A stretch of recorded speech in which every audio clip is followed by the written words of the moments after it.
Welcome to Touch to Click. In this video, we'll explain how to turn off Magnifier on Android phone so you can stop accidental zooming and use your device more comfortably. It's a quick and simple fix anyone can follow. Now let's get started. Step 1. Open the Settings app on your Android phone by swiping up from the home screen and tapping the gear icon. Step 2. Scroll down the settings list and tap on Additional Settings.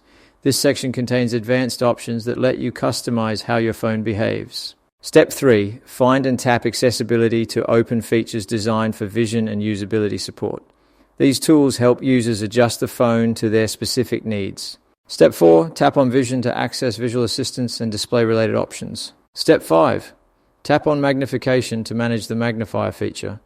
This feature allows screen zooming, but can cause unwanted magnification if enabled. Step 6.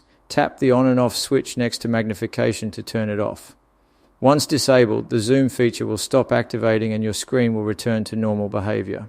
Thanks for watching, and don't forget to subscribe to Touch to Click for more easy and helpful tutorials.